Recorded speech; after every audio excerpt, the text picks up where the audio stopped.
Hi friends, आपके YouTube channel आरटीसीसी math में स्वागत है। फ्रेंड्स, आज जो आपके लिए जो वीडियो लेकर आया हूँ वह नेचुरल नंबर का पार्ट 3 लेकर आया हूँ। ठीक है, तो आज हम नेचुरल नंबर का पार्ट 3 पढ़ेंगे। और आप सुने होंगे कि आज बहुत बड़ा प्रॉब्लम चल रहा है। यही है कि हमारे मोदी जी जो हैं कुछ गड़बड़ कर दिए हैं। तो वो गड़बड़ जो किए हैं उसे ध्यान में रखते हुए हम लोग को करना क्या है कि 25 तारीख को मन की बात कार्यक्रम हो रहा है। उस दिन हम सभी लोग मिलकर जो हैं वो ट्विटर पे जाएंगे। ठीक है, और ट्वीट करना है। क्या ट्वीट करना है वो सब आपको बता दिया जाएगा, यूट्यूब पर आपको मिल जाएगा। ठीक है, तो चलिए ट्वीट करना है। ठीक है, और करना यही है, डिसलाइक करना है। सिर्फ डिसलाइक, लाइक नहीं होना चाहिए, डिसलाइक। और इतना ट्वीट करना है, इतना ट्वीट करना है कि जो है क्या बोलते हैं, नेटवर्क जो है हैक कर जाए। ठीक है, और आपका मोबाइल हैंग नहीं करना चाहिए ये ध्यान रखिएगा। तो नेटवर्क को हैंग कर देना है, यानी कि वहाँ जो है डिसलाइक मारते इतना मारिए कि अगले आदमी को बंद करना पड़ जाए। ठीक है, इतना ट्वीट करना है। कल 11 बजे से भूलना नहीं है। ठीक है, अब आपको यूट्यूब पर जो है आपको मिल जाएगा, आपको इसी चैनल पे मिलेगा कि आपको क्या ट्वीट करना है, कैसे ट्वीट करना है। ठीक है, तो चलिए बिना समय जो इधर उधर करते हैं हम वो डायरेक्ट क्वेश्चन पे आते हैं। हम कल पढ़ लिए थे सम संख्या विषम संख्या के बारे में, जिसमें इसमें कुछ चीज़ें पढ़े थे, कुछ बहुत सारा बाकी थी। मैंने आपको कहा था कि ऐसा चीज़ अपनी ज़िंदगी में आप कभी नहीं पढ़ा होगा, वो चीज़ आज बताएंगे। और रियल बात है, आज वही चीज़ बताएंगे, क्योंकि आप मेरे लिए बहुत समय इंतज़ार किए हैं। 24 घंटा। आज आपका मिस्टेक नहीं होगा, 24 घंटा का परिश्रम का फल आज आपको मिल जा रहा है। ठीक है, चलिए देखिए। तो हम लोग जो है सम संख्या के बारे में पढ़े थे, सम और विषम के बारे में। विषम सम संख्या यानी जिसमें 2 से भाग लग जाए, तो 2, 4, 6, 8, 10, इसी तरह से आगे अनंत तक होता है, इन्फिनेटिव तक होता है। और विषम संख्या 1, 3, 5, 7, 9, 11, ये भी है ना, इन्फिनेटिव तक होता है। समझ गए? तो इससे एग्ज़ाम में क्या पूछे जाते हैं, परीक्षा में सवाल, यानी कि परीक्षा में ध्यान देखिएगा, परीक्षा में जो सवाल पूछे जाते हैं वो चीज़ें हम आज आपको सारा इस लेवल पे जो क्वेश्चन जिस टाइप से पूछे जाते हैं वो चीज़ हम आपको शेयर कर देते हैं। ठीक है, बता देते हैं। तो सबसे पहले पूछा जाता है कि सम संख्या, देखिए सम संख्या लिखा हुआ है, सम संख्या और विषम संख्या, ध्यान दीजिएगा, विषम सम संख्या और विषम संख्या का योग जो है हमेशा क्या होगा, विषम होगा। क्या होगा, विषम होगा। ध्यान दीजिएगा, ये चीज़ें आप पहला बातें नोट कर लीजिएगा, नोट में ध्यान रखिएगा, ये उसी बातें को नोट में आप ध्यान रखिए कि सम सम और विषम का योग जो है हमेशा का होगा, विषम होगा। जैसे एग्जाम्पल में आप कोई भी यहाँ से सम उठा लेंगे और कोई भी विषम उठा लेंगे और उसको हम कर लेंगे। चलिए देखिए, एग्जाम्पल ले लेते हैं। जैसे हम एग्जाम्पल ले लिए, 4 ले लिए, प्लस यहाँ से कोई भी संख्या उठा लीजिए, जैसे 7 ले लीजिए, तो 7 और 4 11, 11 क्या है, 11 क्या है, एक विषम है। क्या है, विषम है। ठीक है, और भी एग्जाम्पल ले लिए, वो एग्जाम्पल 1 हो गया। एग्जाम्पल 2 ले लेते हैं, 7 ले लेते हैं। ठीक है, प्लस उसमें से कोई ले लीजिए, 10 ले लेते हैं, तो हो गया 17। ये क्या है, विषम है। बातें समझिए, क्या है, विषम है। यानी आपने देखा कि एक सम संख्या और एक विषम संख्या का योग जो है हमेशा विषम होगा। समझ गए? चलिए अब इसमें आगे दिखाते हैं आपको। और परीक्षा में ही पूछा जाने वाला आपको सवाल बताया जाएगा। वो क्या बताया जाएगा, देखिए। अब कह रहा है कि अगला क्वेश्चन कैसे पूछा जाता है। कहता है कि सम संख्या और विषम संख्या के वर्गों का योग क्या होगा। तो सम संख्या का योग प्लस विषम के वर्गों का योग हमेशा क्या होगा। तो देखिए, हमेशा जो है क्या होगा, तो वो भी विषम ही होगा। क्या होगा, विषम होगा। क्या होगा, हमेशा क्या होगा, विषम होगा। सम संख्या और विषम संख्या के वर्गों का योग हमेशा क्या होगा, तो हमेशा जो है वो विषम ही होगा। कैसे होगा देखिए, हम देखते हैं। जैसे 4 का स्क्वायर कर देते हैं प्लस कोई इसमें से कोई संख्या ले लीजिए, जैसे 5 ले लेते हैं, ठीक है।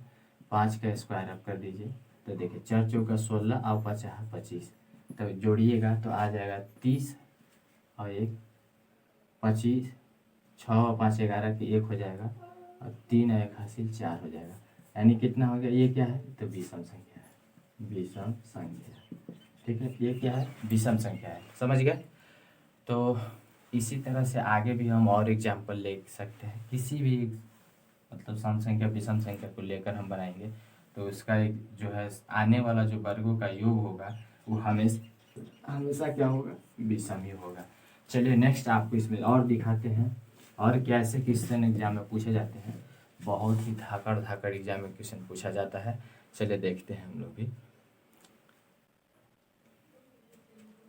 देखिए अब कहता है यहाँ एग्जाम में क्या आता है, आता है कि लगातार सम संख्या और लगातार विषम संख्या, लगातार सम संख्या और लगातार विषम संख्या के बीच का अंतर जो होता है वो हमेशा हमेशा क्या होता है, बीच का अंतर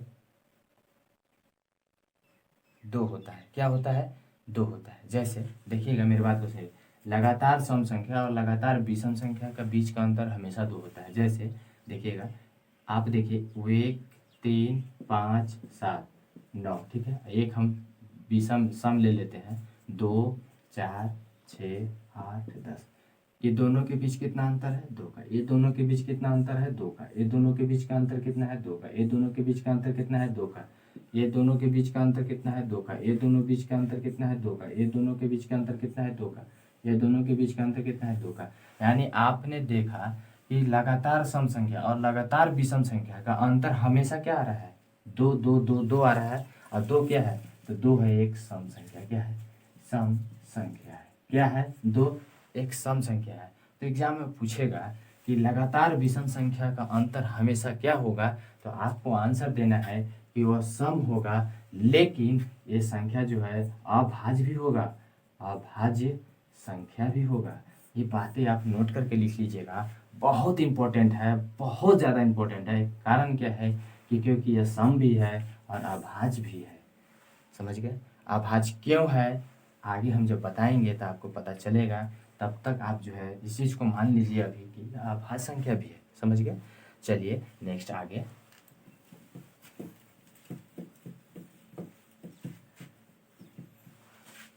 आगे जो है ध्यान से समझिएगा।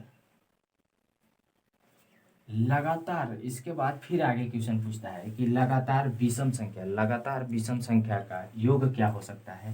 तो लगातार विषम संख्या का योग आप करिएगा तो लगातार ये विषम संख्या का योग हमेशा सम होगा। यानी कि लगातार विषम संख्या का योग हमेशा का होगा, सम होगा। जैसे जैसे में ध्यान दीजिएगा, 1 + 3 = 4, 3 + 5 = 8, या और कोई ले लीजिए, लगातार लीजिए, चाहे अल्टरनेट भी आप कर सकते हैं, इसमें कोई दिक्कत नहीं है। मैं आपको एक आधार दे दे रहा हूँ कि आप ये चीज़ें समझ लीजिएगा कि लगातार भी का है। या जैसे यहाँ 5 लिखा हुआ है तो हम 9 भी ले लेते हैं, 9 4 13, 9 वो क्या 9 5 14 भी होता है। या कुछ भी ले लेंगे, 7 ले लेते हैं और यहाँ 23 ले लेंगे तो 30 हो जाएगा। यानी सभी संख्याएं क्या है, सम है, सम संख्या है। बातें समझ में आ गई कि लगातार सम संख्या, लगातार सम संख्या अल्टरनेट, यानी कि अल्टरनेट करना एक एक करके बीच या फिर उससे ज़्यादा डिफरेंस में सभी का योग जो है हमेशा सम ही होगा। समझ गए। चलिए आगे हम इस और बातें देखते हैं, इसमें क्या होगा। हाँ, इसमें एक और बातें आप नोट कर लीजिएंगे कि लगातार आप सम संख्या का, लगातार आप विषम संख्या, सॉरी, लगातार विषम संख्या का जब आप मल्टीप्लाई करते हैं, गुना करते हैं, लगातार विषम संख्या को मल्टीप्लाई करते हैं यानी गुना करते हैं, तो उसका इकाई अंक हमेशा याद रखिएगा 5 होगा। कितना होगा, 5 होगा। यानी इकाई अंक हमेशा कितना होगा, 5 होगा। क्या होगा, तो इकाई अंक, इकाई अंक क्या होगा, 5। इकाई अंक क्या होगा 5 होगा। बातें समझ में आ गई। लेकिन आपका सबसे इम्पोर्टेंट इसमें एक फैक्ट बातें क्या है वो मैं आपको बता देना चाहता हूँ। ये कब संभव है, जब विषम संख्या में दो अंक मतलब दो विषम संख्या के बाद होगा, दो विषम संख्या के बाद होगा। ध्यान रखिएगा कैसे।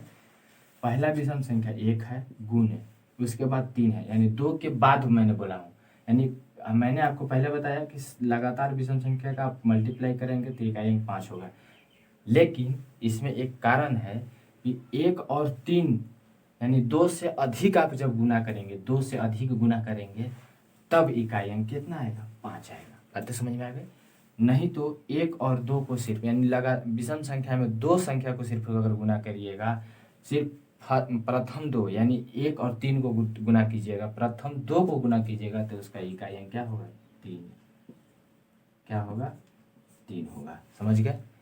लेकिन यही सम संख्या की बात है। फिर विषम संख्या में अब हम आते हैं। ये तो आपका था विषम संख्या, अब हम सम की बातें करते हैं यहाँ पे कि सम संख्या में इसके साथ क्या कंडीशन है। तो सम संख्या में यही कंडीशन है कि लगातार अगर आप जो है लगातार आप 4 संख्या तक जाते हैं, प्रथम 4 तक जाते हैं, तब जो है उसका इकाई अंक क्या होगा 0 होगा। इकाई अंक कितना होगा 0 होगा।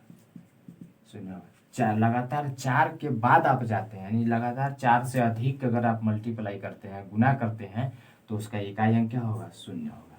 जैसे हाँ आप ध्यान दीजिएगा, 2 × 4 × 6 × 8 × 0 यानी 1 2 3 4, ये 4 संख्या से अधिक जब गुना होगा तो उसका इकाई अंक क्या हो जाएगा 0 हो जाएगा। लेकिन अगर 4 से कम यानी कि 4 से कम यानी 4 तक या 4 से कम, 4 तक या 4 से कम कीजिएगा तो उसका इकाई अंक जो है मल्टीप्लाई करने के बाद जो आएगा वही हमारा आंसर होगा। बातें समझ में आ गई। यानी यहाँ गुना करेंगे तो भी वो इकाई अंक उसका क्या होगा सम होगा। यहाँ ये भी कह सकते हैं कि यहाँ इकाई अंक सम होगा, लेकिन यहाँ फिक्स नहीं कह सकते कि इकाई अंक उसका यही होगा। समझ गए। बात समझ में आ गई होगी। यानी कि 8 के बाद चलते हैं, जो भी गुना हम करेंगे उसका इकाई अंक क्या होगा 0 होगा। अन्यथा 8 से कम यानी 4 तक ही, सिर्फ 4 अंक टोटल काउंट 4 अंक तक गुना करेंगे तो वो सिर्फ सम ही होगा। समझ में आ गया होगा। चलिए नेक्स्ट और आगे देखिए। चलिए आगे हम इसमें कुछ और देखते हैं। क्या देखें उसको हम समझते हैं। देखिए, अगर आप लगातार सम संख्या का, ध्यान से सुनिएगा, अगर आप लगातार सम संख्या का आप क्या बोलते हैं एचसीएफ, लगातार सम संख्या का आप एचसीएफ निकालिए। एचसीएफ यानी कि इसको बोलते हैं महत्तम। अगर लगातार सम संख्या का अगर आप एचसीएफ निकालते हैं या अल्टरनेट निकालते हैं, कुछ भी यानी कि 2 4 5 10 के अंतराल पर भी आप निकालते हैं तो उसका एचसीएफ हमेशा 2 होगा। क्या होगा हमेशा 2 होगा। क्या होगा हमेशा क्या होगा 2 होगा। और वो भी एक क्या है एक सम संख्या है। क्या है सम संख्या है। और क्या है ये अभाज्य संख्या भी है। अभाज्य संख्या और क्या है अभाज्य संख्या भी है। बातें समझ में आ गई होगी। नेक्स्ट आगे आप क्या है विषम संख्या। विषम संख्या में एचसीएफ जो है यानी एचसीएफ ये हमेशा 1 होगा, लगातार हो या अल्टरनेट हो, लगातार हो या अल्टरनेट हो या ज़्यादा गैप पर भी हो, उसका एचसीएफ हमेशा क्या होगा 1 होगा। हमेशा क्या होगा 1 होगा। अब एक क्या है एक क्या है एक विषम संख्या है। क्या है विषम संख्या है।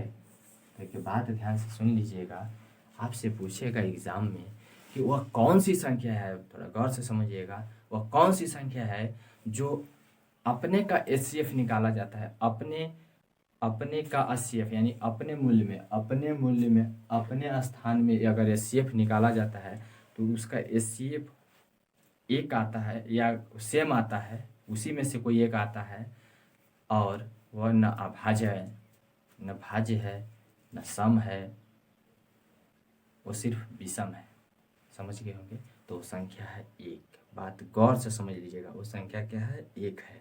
यानी कहने का मतलब है कि इसमें मात्र 1 ही है जो अपने में जब इसका निकाला जाता है HCF, तो एक आता है, लेकिन वह सम में नहीं आता है, न विषम में आता है, सॉरी सम में आता है, न अभाज्य में आता है, न भाज्य में आता है। ओनली वन जो है वो क्या में आता है, सिर्फ विषम संख्या में आता है। ये बहुत ही इम्पोर्टेंट क्वेश्चन है, समझ गए। और दूसरा जो सबसे इम्पोर्टेंट है वो है ये वाला सवाल, यानी कौन सी ऐसी संख्या है जो सम संख्या तो है लेकिन विषम में नहीं आता है। ध्यान से सुनिएगा, सम संख्या तो है लेकिन विषम में नहीं आता है, न भाज्य में आता है, लेकिन वो अभाज्य संख्या है। यानी कहने का मतलब सम संख्या होते हुए भी वो क्या है, अभाज्य संख्या है। समझ गए। चलिए नेक्स्ट आगे देखिए।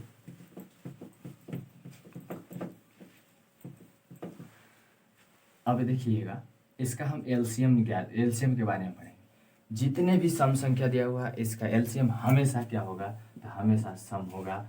और जितने भी विषम होंगे जिसका एलसीएम जो होगा हमेशा क्या होगा, तो हमेशा जो है, ध्यान से सुनिएगा, वो जो है या तो बातें समझिएगा, वो सिर्फ भाज्य होगा।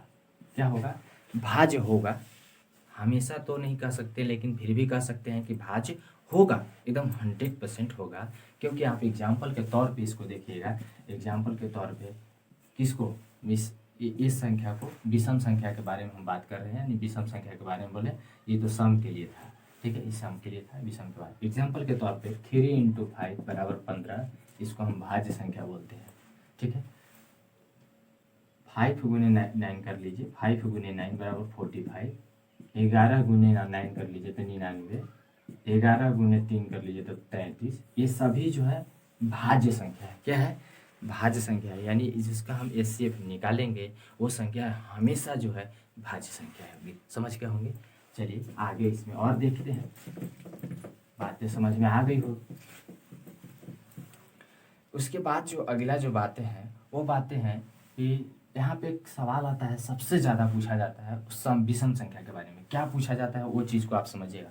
कहा जाता है कि प्रथम 10 प्राकृतिक विषम संख्या का योग पूछा जाता है। तो याद रखिएगा, नोट करके आप लिख लीजिएगा, बहुत ही ब्रह्मास्त्र है, समझ लीजिए। आप कुछ मत कीजिएगा, जितना संख्या के कहा गया उसका स्क्वायर कर दीजिएगा, हमारा आंसर आ जाएगा। यानी कहने का मतलब है 10 का 10, इसको n मान लीजिएगा, यानी n बराबर हम मान लेंगे 10, ठीक है।